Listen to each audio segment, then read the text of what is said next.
This is Dante Williams, and you're watching Dante's Boxing Nation. Dante's Boxing Nation, what's going on, guys? You know, ever since Floyd Mayweather reached the top of the sport, we hear new allegations. Floyd Mayweather's a cherry picker. Floyd Mayweather, he doesn't give opponents rematches. But the one that I want to talk about is being undefeated. The question is, does being undefeated, does it make a difference? Does it matter? Are you praised more when you're undefeated? Do you deserve to be praised more when you're undefeated? Do you deserve to be more respected more? Are you considered the best? Or like the decals put it, does it mean you're just protecting your O and you're scared to take risk and so on and so forth? Does being undefeated make a difference? We've all read the comments or heard someone say something real stupid like being undefeated doesn't matter because Floyd Mayweather is undefeated now and it's a bad thing, right? Matter of fact, I've heard some of these fans even say you're not great until you lose because all of the greats lost, right? I've even seen messages where some people say, I would respect Floyd more when he loses because that means he was in a tough fight. This is the type of ridiculous shit that you will hear decaf say when it comes to boxing talk. So back to my original question. Does being undefeated matter in the sport of boxing? Well, let's find out. I'd like to give you guys Exhibit A. Gennady Golovkin. Let me ask you guys a question. Why do you guys think Golovkin fans are so adamant when it comes to protecting their fighter Golovkin from number 2, number 3 pound for pound best fighter in the world, Andre Ward? Why do you think Golovkin and Team Golovkin, they don't want to fight Andre Ward? Now, for the fans that don't have any common sense, trust me, it's not because he doesn't like the way Andre Ward fights. Let me educate you for a second. When you fight someone, you don't fight them because you like the way they fight. You're fighting them so you can whoop their ass. Okay? So once again, why is Golovkin avoiding someone who's ranked higher than he is? Could it be because being undefeated makes a difference? Could it possibly be because being undefeated actually matters? Could it be because Golovkin fans, they would rather see Golovkin remain undefeated and not be considered the best fighter in the world, as opposed to taking a risk of going to the Super Bowl and actually losing and no longer being undefeated? You see how important it is to be undefeated, guys? You see how much fans respect you when you are undefeated? If being undefeated just means that you're protecting your O and you don't want to take risk, then why isn't Golovkin not fighting Andre Ward? Because he's protecting his O and he doesn't want to take risk? Isn't that what it sounds like? How is it possible? I see these messages all the time. This is the new little excuse that the fans use to hate Floyd Mayweather. Now fans are saying, we don't like Floyd Mayweather because he doesn't challenge himself, because he doesn't take risk, because he doesn't want to give the fans the fights that they want to see, because all he does is protect his O. That's all he cares about, is remaining undefeated. That's why I don't like Floyd Mayweather. Really. So this means that you're supposed to also not like Golovkin then, right? Because the last time I checked, Golovkin, he was in his 30s. Do you guys know how many great fighters Floyd Mayweather fought by the time he reached his 30s? Janelle Hernandez, Angel Manfredi, Diego Corrales, Jose Luis Castillo, Philip Endo, Salsa. And this is just to name a few fighters that Floyd Mayweather faced by the time he reached age 30. Who has Golovkin fought so far? And he's already in his 30s. Who has he faced? The best fighter on Golovkin's resume is Curtis Stevens. That's the best fighter on his resume, Curtis Stevens.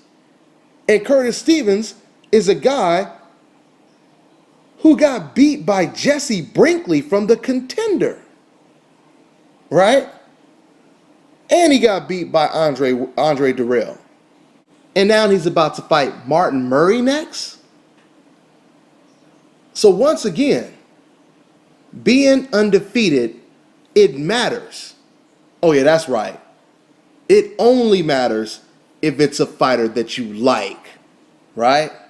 If it's a fighter that you like, then it's okay to be undefeated and protect your O. But if it's a guy who's been undefeated for 18 years and still considered pound for pound the best fighter in the world, that's when being undefeated is overrated, right? Oh yeah, that makes a whole lot of damn sense. That makes a whole lot of damn sense. So now we know the truth.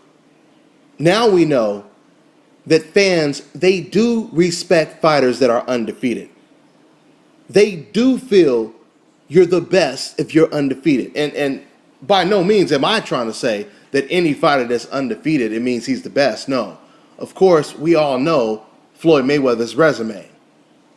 The point that I'm making is you have a fighter right here, Gennady Golovkin, who does not have Floyd Mayweather's resume.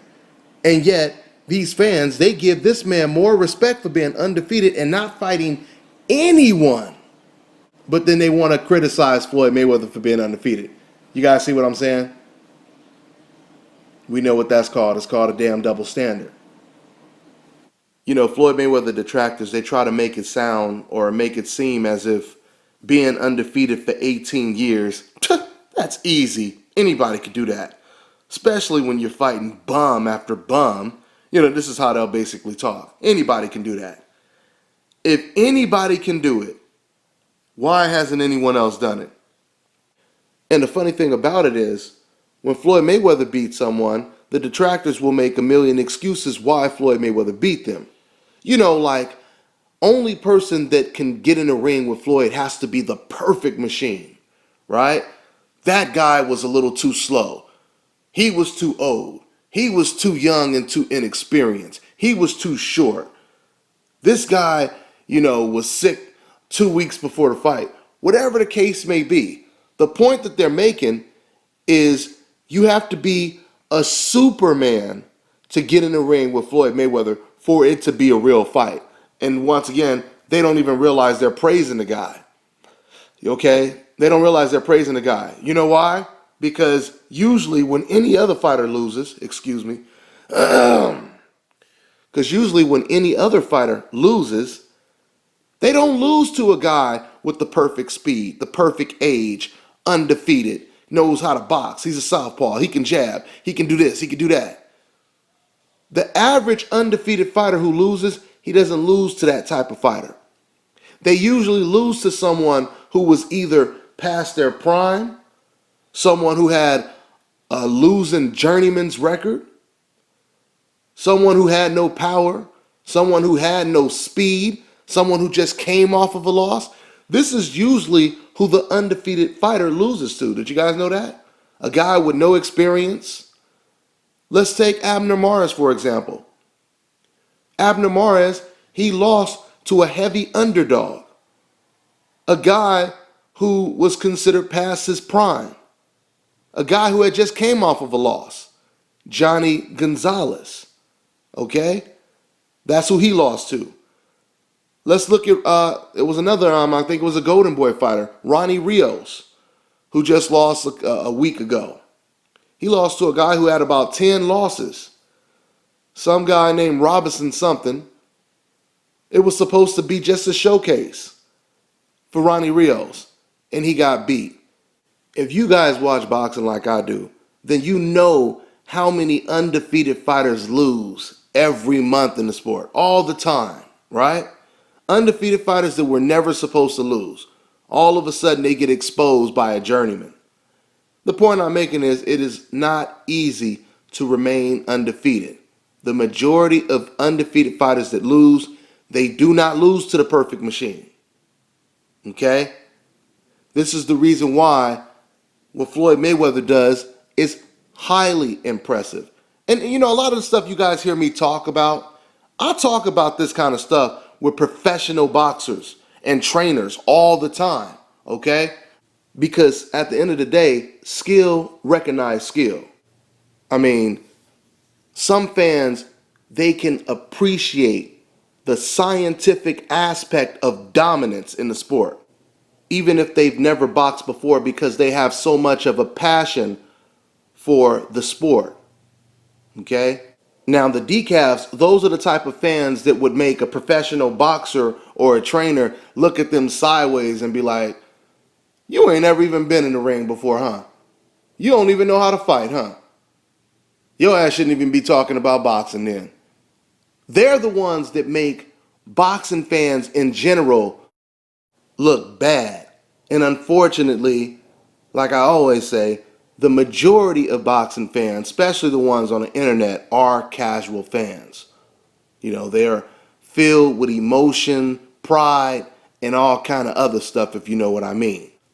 So the whole point is, it is not easy to be undefeated for 18 years, winning title after title, being in your late 30s, still defeating champions 20 pounds bigger than you, 15 years younger than you.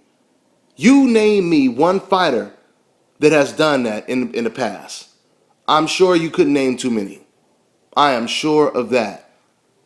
Let me go ahead and give you guys Exhibit B. Mikey Garcia. Mr. Missing in Action, Mikey Garcia. Once again, I ask you the question, does being undefeated matter? Does it make a difference? Ask Team Garcia. You know what they'll tell you? Hell yeah, it make a difference. Why the hell you think we didn't fight Gamboa? Because we ain't trying to lose our O, right? Think about it for a second, guys. Why is Mikey Garcia still sitting on the sidelines? Even his own promoter, Bob Arum, is saying, I don't know what the hell this guy, Mikey Garcia, is doing. He just said that in a recent interview. Okay? There is no more lawsuit talk. The lawsuit talk is done. They already admitted that they have no lawsuit. So why is he sitting on the sidelines? I'll tell you why he's sitting on the sidelines. Because when he was being forced to fight Yuriorkis Gamboa, Team Garcia did not want that fight. They tried to propose, quote unquote, cherry pick another opponent, and HBO said, you must be out of your damn mind, Mikey Garcia. You ain't fighting that bum on this network. And that's when Mikey Garcia said, oh man, my back is against the wall. They're basically telling me I have to either fight Gamboa or fight someone better than Gamboa. What do I do? He is so concerned with that undefeated record. You understand? He understands what he will be worth. Robert Garcia, his big brother and trainer, he understood what he was worth before and after he lost to Diego Corrales. He was no longer undefeated. You're not treated the same once you lose. You don't get the same respect, right? We all know this. Ask Adrian Broner. Is Adrian Broner treated the exact same way he was treated when he was undefeated? Of course not. Fans try to make it seem like they're going to respect you more when you lose. All Adrian Broner got was a whole bunch of people saying, I told you that bastard was overrated and he was this and he was that. Right? It is not easy to remain undefeated is the point that I'm making. We've seen all of these fighters lose to fighters that they were not supposed to lose to. Adrian Broner, he was not supposed to lose to Marcos Maidana. Mikey Garcia is doing everything in his power to hold on to that O. But he's in a bad situation right now because he has 2 more fights left on his contract with Bob Arum. And guess what? When you're dealing with Bob Arum and you're trying to leave Bob Arum, you know what Bob is going to do? He's going to try to put your ass in the ring with the toughest opponent. Oh, you leaving me? You going to take this ass whooping on your way out the door. Bob ain't playing with him. Bob is not playing with him. So, as always, when it comes to the decafs, they are the dumb boxers, okay? They throw all these insults out, like a boxer throws a million punches. But he's not throwing punches because he sees the target. He's just throwing anything, hoping that something lands. In the process, he leaves himself open for a million counters. And this is why the dumb boxer is often the guy that gets knocked out, right? This is how these dumbass casual fans think. Throw out as many insults that don't make any sense, hoping that something sticks. But then they leave themselves wide open. Just like they left themselves wide open with this dumbass theory of being undefeated doesn't mean anything. You're just protecting your O and all that kind of stuff. So how come you guys not saying this about Mikey Garcia? How come you're not saying this about Gennady Golovkin? How come you're not saying we hate these fighters? Because they're not giving us the fights that we want to watch. We know what time it is. I'm on to the next one.